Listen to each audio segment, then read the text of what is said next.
Hey there, friends. David Paulides, Canine Missing Project. That's Huck, the executive producer of the show. She's been a very good girl today. Yeah. Huck's been a good girl. Yeah, she's a good girl. She went out and had a big hike. Yeah, she's a good girl. Yeah, she's a good girl. Oh, yeah, she's a good girl. Yeah, she's a good girl. We have had unseasonably warm weather. It's approaching 50 today. Unbelievable day. So Huck said, Dad, let's go for a hike, huh? And we went for a hike. We had fun, didn't we? See, I say that word H-I-K-E and she brightens up. She goes, oh, that's what I want to do. You good girl. Yeah, we went out there. Trails weren't that muddy. It wasn't that bad. And we had fun. I'm not kidding, it's some of the weirdest weather I've seen up here since I've lived here. Early in December, or early in mid-November, we had heavy snow for like 2 weeks. Now almost all the snow is gone. And we're having this 50-degree weather. I'm talking to people that have lived here for years, and they say, we've never seen this. A little scary. South in Billings, they've had a couple feet of snow in the last few days, but further north where it's supposed to be colder, it's not. Very odd. Very odd. So, we're here about missing people. That's right. Now I want to talk to you about southern British Columbia. Show you a map. If you read Missing 411 Canada, you know that a majority of the cases in all of Canada are in this area of BC. Here's Vancouver. Here's the US border. This is Washington. They just had some massive flooding in Washington state. That's what this is. I've talked to you about disappearances in this area of BC out in the mountain area, right near the border. Talked to you about disappearances in northern Vancouver, Mount Seymour, disappearances in this area. And I've talked to you about disappearances out in Harrison Lake when a lady drove out there, disappeared, and walked out into oblivion. Harrison Lake, famous for Bigfoot and UFOs, and I filmed a disappearance on Missing 411, the hunted out there. I'm sorry, Missing 411, the UFO connection out there. This entire area of BC is very, very, very, very odd. The area we're going to talk about today, Abbotsford and Matski. And just so happens that it's just kind of southeast from Golden Ears Provincial Park and southwest from Harrison Hot Springs. Very, very strange areas. I've had some of the strangest things ever happen to me in the woods happen in this area out here. That's true. So anyone who tells you, oh yeah, you know, BC is real safe, nothing ever happens there, oh, they are lying through their teeth. There's a website, and I don't recall the name of it, but if you Google it, British Columbia UFO sightings or Vancouver UFO sightings, they have hundreds of good video of these things in flight. It's phenomenal. So one of the things again that BC has in this area, they have tons of freshwater lakes right here. They're off the coast. They're off the coast right here. Now, just so you do know, this is the one area in the world that has more feet floating up to beaches in shoes dislodged from the body than any place else in the world. Now, I don't know why, but another one just floated up the other day in this area. So it's very odd. The whole region is mysterious to me. I love it. I don't like going to Vancouver. I fly into Vancouver Airport and the first thing I do is get out of town and go east. Because within an hour east of downtown Vancouver, it's gorgeous. Gorgeous. Beautiful. So the cases we're talking about today.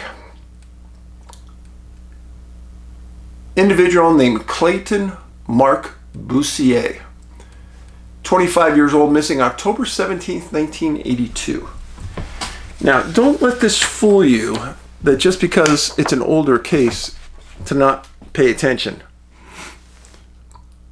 He disappeared on a Sunday, one day before his birthday. His birthday was on October 18th. He lived on a street called Pearl Avenue in Matski, BC. Remember that. Pearl Avenue, Matski, BC. He was employed by Abbotsford Taxi as a dispatcher and a driver. His full-time job was a dispatcher, and he part-time worked as a driver. And he usually worked the morning shift as the dispatcher from like 6:37 to 3 p.m. Now, on October 17th, 82, he worked the morning shift dispatching taxis.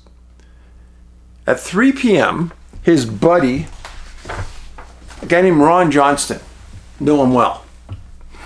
He got there. They were best buddies. Clayton and him talked all the time. It was kind of a slow Sunday afternoon. There wasn't much going on. So they said, hey, let's play penny poker. Penny poker. Penny poker is just what it sounds. You play poker with pennies and change. No dollar bills. Like when I played with buddies when we were both broke, the biggest raise you could do was a dime. So you could play forever. And that was the point, just to have fun. Well, the pair played from like 3 o'clock, and Ron said he thought that they stopped around 5, maybe 5:10. But the game ended. He said everyone was laughing and joking. He said Clayton lost like maybe $2. But he left in a really good mood. And then Clayton drove his own car that was outfitted like a taxi.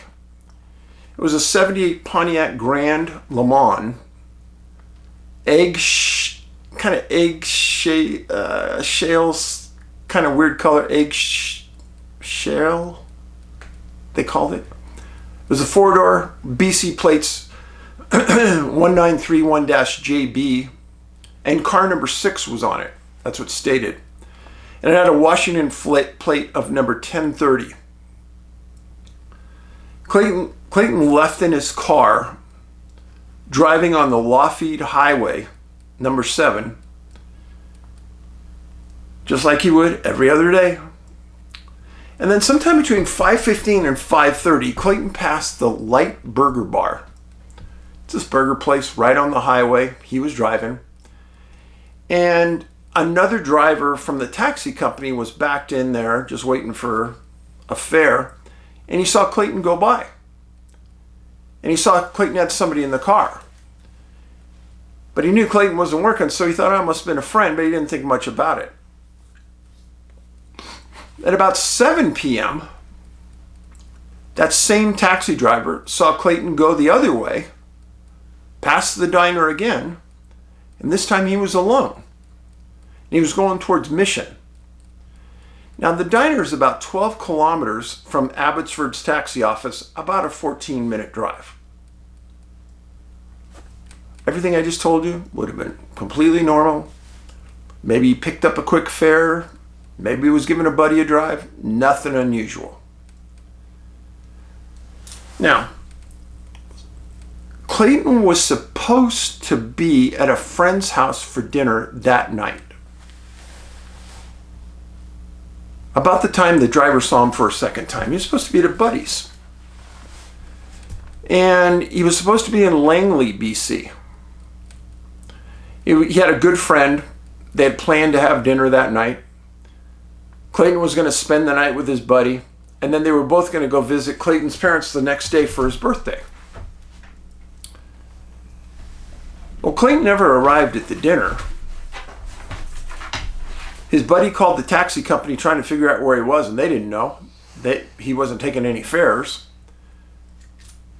They determined he wasn't working, and Clayton's parents were called trying to figure out if they knew where he was, because they were the only other people that would have known, and it was something that Clayton always did, was kept track with his parents where he was. They hadn't heard from him either. Well, the parents tried every friend, relative that they knew trying to get a hold of Clayton, and they knew something was really wrong because that wasn't like him. And they eventually called the Matski police, he lived in Matski, and reported Clayton as a missing person. The police and the parents went over to his home. They searched it, went through it. Everything was in order. Nothing was unusual. Nothing was missing. It's like Clayton just vanished. And everybody that was a friend of Clayton's knew that this was really, really abnormal. He just would not do this. Everybody also said he was a super safe driver, which is why he was a taxi driver at 25. Didn't get in accidents, didn't cause trouble. Well, once he was reported missing, Clayton's dad searched nonstop for him, along with friends, family, everybody gave it 1,000%. The family had searched local cities, ponds, marshes, etc. They conferred with multiple psychics. And in an unusual revelation, 2 of the psychics said that they saw images of a bridge and sand and gravel. No water, sand, gravel, and a bridge. So the family sat around and they knew the area where he lived really well, and they tried to mark down every place that might have matched that. And they searched for a long time, and they couldn't find anything. Then the families and friends decided to search the roads into the Sumas Mountains, Stave Lake roads, and Ruskin Dam. They were told by police to look for new damage to guardrails near bridges, approaching bridges, on bridges. New damage. Look for tire skid marks going off the road. Because the only thing that was making sense to anybody is that Clayton might have driven off a road somewhere. Because he, in the car which was a big target to being seen, hadn't been found. Well, they searched Abbotsford and Matski, the surrounding areas, the mountains, the lake areas, I told you, nothing. And they were searching nonstop. There was only one major lead in the case in that first month. And that was on November 1st. A fisherman knew of Clayton's disappearance, knew of Clayton, and hooked a shoe adjacent to the Fraser River in a place called Dudney Slough. Pulled it in, and he said the shoe looked like something Clayton would wear. Well, he called the police, told them what he found, didn't think about keeping the shoe, and threw it back. But the police took it seriously. And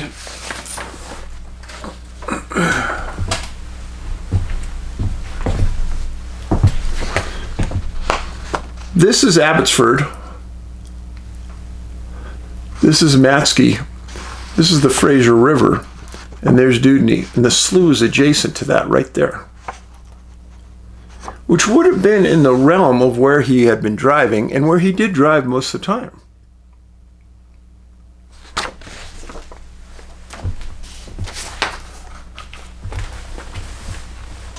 Well, the RCMP got notified. They went down there. They had the fisherman show him where he was, what he saw.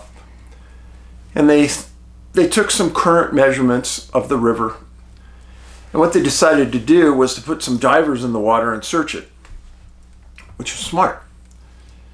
And they felt that the river was flowing decently, that maybe the shoe had flowed downstream from where he would have went in the water, or the vehicle. Now remember, it was never confirmed if it was his shoe. just this person thought it kind of looked like his. Well, they searched for 3 days. They found nothing. They didn't find a car. They didn't find him. They didn't find any clothes. Nothing. On November 6th, the RCMP and the Matsky police made a public statement about Clayton's disappearance.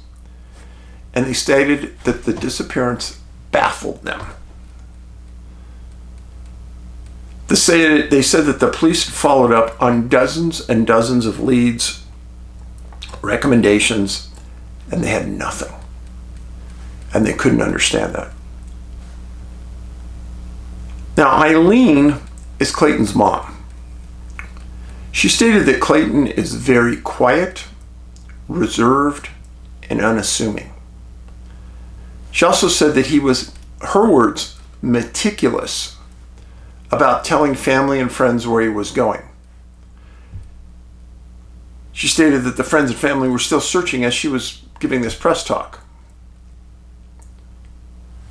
At the end of the press talk, the police said to their dad, "You need to stop. You're gonna get hurt. You're gonna get tired. You've been searching nonstop." And he agreed to take a break. He'd been working 14, 16 hours a day for a month. It's kind of unusual because I've never seen or heard of a police department telling a parent to stop searching. But from everything I read, they were doing everything possible to look for their son, which is pretty common in disappearances. Now, in early December, the police still had no clues, and remarkably, Clayton's car hadn't been found. Turned up, nothing. And he was no small target. He was over 6 feet tall and a big man. But the car was a bigger target. It wasn't even all marked like a taxi. In February 1983, it appeared, according to the newspaper, that the parents believed that his case was going to go stale. And they wanted something to keep it in the public eye. So they found private money for a $500 reward. They approached the RCMP asking them to post a reward, and they said they wouldn't do it on a missing person adult case. Well, once the $500 reward was posted, others came forward and made it $1,000. Over the next several months, nothing came forward. Nothing happened. There were no leads. There was no nothing.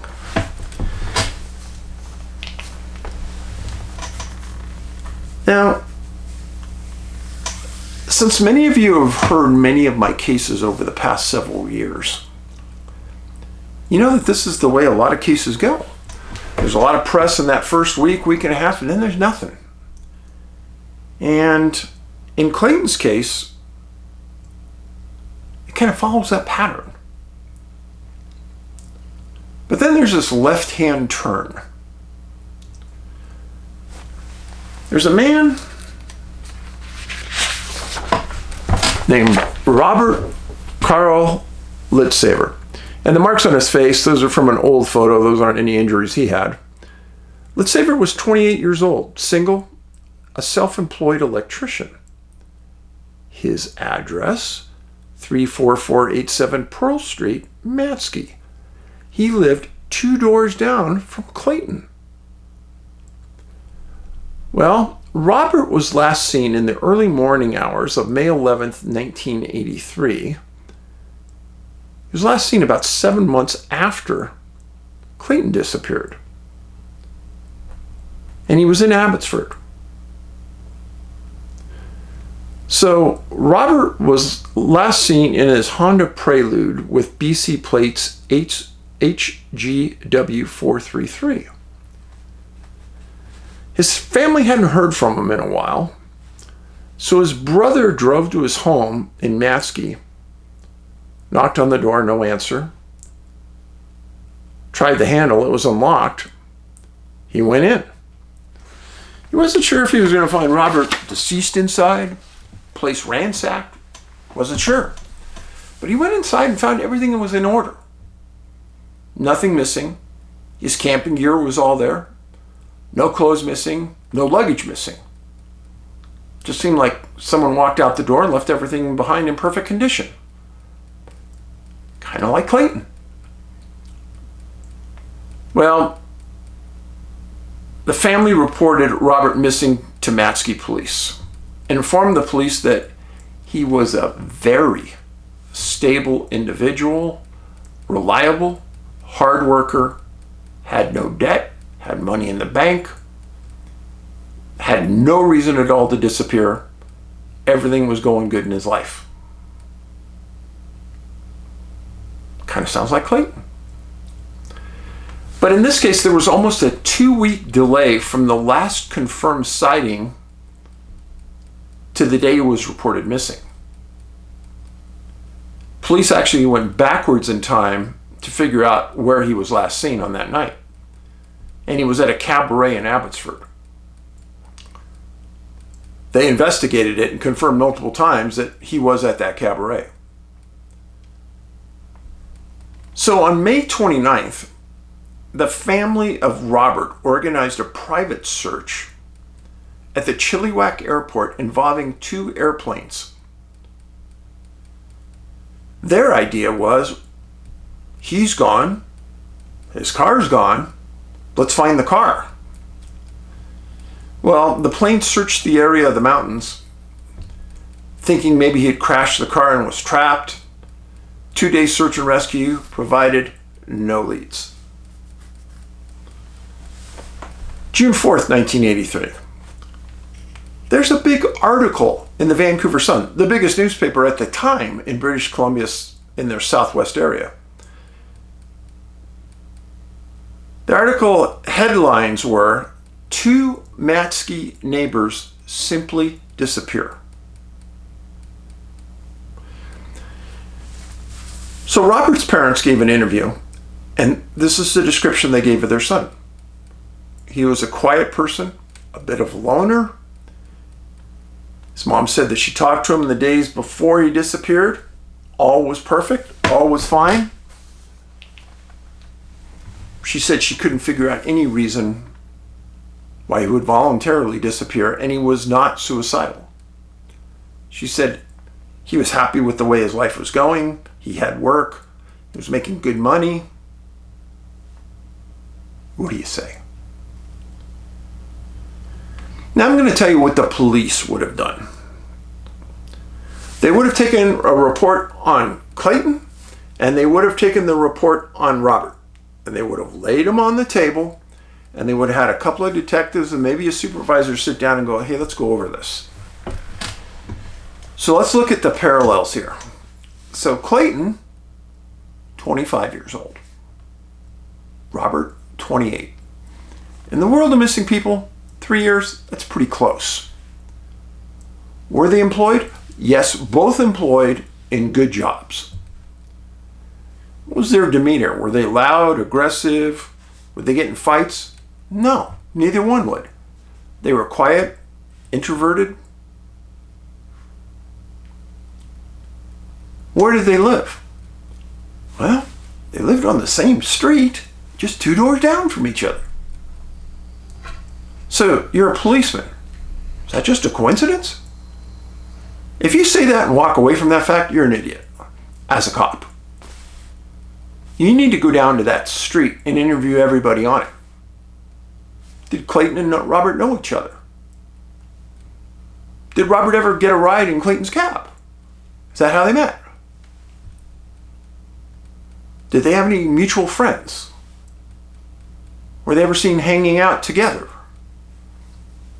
Did anybody ever see either one of them get in an argument with anybody on that street? Had there been any burglaries on Pearl Street? These are all the kind of questions. And then the police would go back through their records and see if there had been any contacts in the last 5 years with either one of these people. There hadn't been. They had no record. They were completely clean. They had never been involved in any criminal activity, which surprised nobody. So what's missing? They and their cars. What's a fact? Their personalities were almost identical. So what do? What can you do?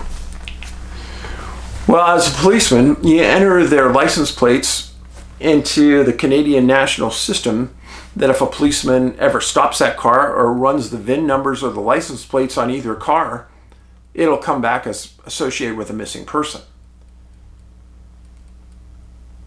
Now here's where the weirdness starts. I want you to remember back to the UFO connection. Remember Carl, the hunter that disappeared? When they eventually found his truck, he said, that's not where I parked it. And he said somehow it got moved into a bog. And the tow company said it took hours and hours to get the truck out because they didn't understand how it got there. So Carl didn't put it there. He was abducted by UFOs. Why did they move the truck? Keep that in mind. January 1st, 1984. Two men are looking to trap muskrats. And they're hiking around the mountains, and they're down below a road about 100 feet in the mountains. And they come across a Honda Prelude that's rolled over on itself multiple times, destroyed. Just the heck of it, they look inside and there's a body in there. They call the RCMP, they recover the car. The car belonged to Robert. RCMP turns the body over to the coroner. They identify the body as Robert. Now there's the car, a picture of it.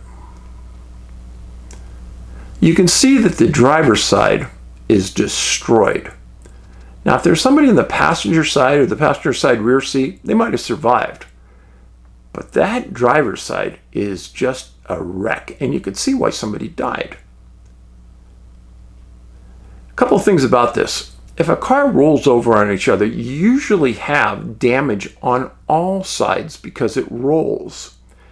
And if you look at the passenger side of the car, you don't see much damage. And in fact, on the passenger side, front passenger window, on a roll, that window should have been broken. So what happened? Well, the coroner comes back and says, it was Robert. He died in that wreck. That's all they said. Okay. Well, we're done with that. So as you're the detective handling the case, Clayton's still missing. Do you say, I guess that was just a coincidence. They disappeared 2 doors from each other, 7 months apart. Hey, I guess it happens, you know. Do you believe in coincidences? So it's been 43 years. Clayton's case has never been solved. His car's never been found. He's never been found. It seems entirely odd that after 43 years, when rivers go up and down, when reservoirs go up and down, when people hunt, search, and trap throughout BC, that Clayton's car has never been located.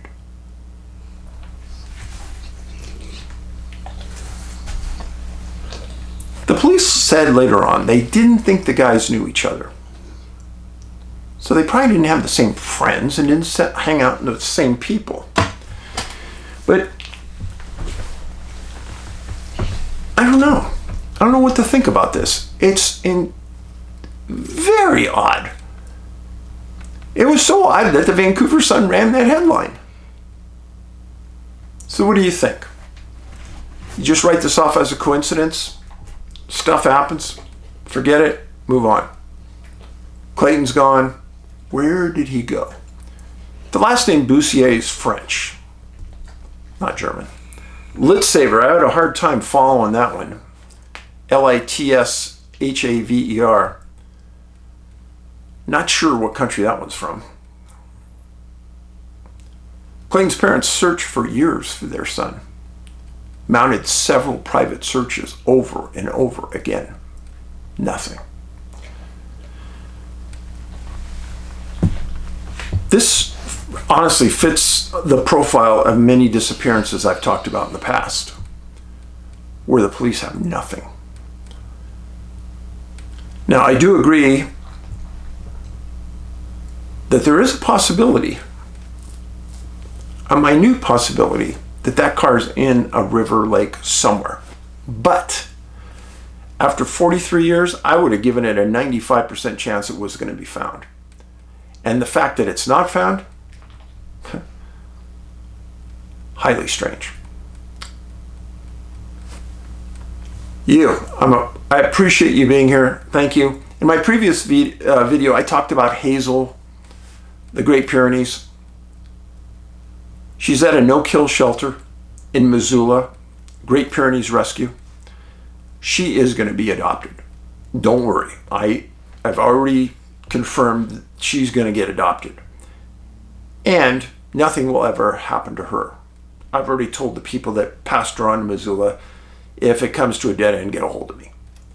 But I'm somebody who knows myself. There's a lot of things I'd like to do in life. And 2 dogs would be twice as much time I have to commit. And I don't have the time, folks. I'd like to have a special relationship with a partner someday.